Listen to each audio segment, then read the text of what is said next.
Olá, pessoal! Eu sou a professora Jade Brown e hoje daremos início ao nosso curso sobre o assédio moral institucional e compliance. Lembrando que antes de introduzirmos o tema, é necessário compreender as origens das normas brasileiras e seus aspectos importantes. O direito constitucional é o ramo do direito público interno que estabelece os fundamentos estruturais do Estado. Assim, seu principal objeto de estudo é a Constituição Federal. Nela contém todas as normas responsáveis pela estruturação do ente, bem como suas normas e princípios. Assim, os princípios constitucionais são o ponto mais importante de todo o sistema normativo, já que estes são os alicerces sobre os quais se constrói o ordenamento jurídico. O direito é influenciado constantemente por esses preceitos constitucionais, uma vez que a dignidade da pessoa humana corresponde à aspiração maior da sua existência. O artigo 1º da Constituição Federal de 1988 são observados os princípios fundamentais que introduzem um texto normativo, a soberania, a cidadania, a dignidade da pessoa humana, os valores sociais do trabalho, da livre iniciativa e o pluralismo político. Esses princípios são o fundamento do Estado Democrático de Direito, que é a República Federativa do Brasil. O princípio da dignidade da pessoa humana, como foi dito anteriormente, é base lá no nosso ordenamento jurídico e quando falamos sobre o assédio moral institucional, estamos falando de uma violação direta a esse princípio. A dignidade da pessoa humana não é uma criação constitucional, mas foi alçada como valor supremo do Estado Democrático de Direito, como Carta Constitucional Brasileira de 1988. A Constituição Federal, em seu artigo 5º, inciso 10, diz que são invioláveis a intimidade, a vida privada, a honra e a imagem das pessoas, assegurando o direito à indenização pelo dano material ou moral decorrente de sua violação. Então, esses direitos devem ser preservados, pois caso contrário caberá algum tipo de reparação. Não é possível estudar nenhuma norma sem que os preceitos constitucionais sejam analisados anteriormente.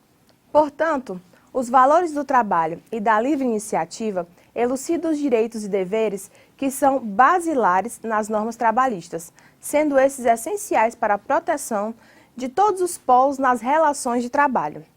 Não é possível existir um ambiente de trabalho sem que este e outros princípios constitucionais, também de valor igual e importância, como é a respeito da cidadania, a garantia da saúde, a segurança dos trabalhadores no ambiente de trabalho, respeitem os valores sociais do trabalho. Em seu material do aluno, você poderá encontrar o artigo 7º da Constituição Federal de 1988, os direitos fundamentais dos trabalhadores urbanos e rurais, pois lá são especificados diversos direitos e garantias que serão importantes para o nosso estudo. Em uma análise histórica, os direitos sociais se desenvolveram como a intervenção do Estado, atuando essencialmente na concretização e reconhecimento normativo desses direitos, cabendo destacar que a constitucionalização dos direitos sociais adveio da mudança no papel do Estado, a partir da sua prestação ativa nos direitos sociais.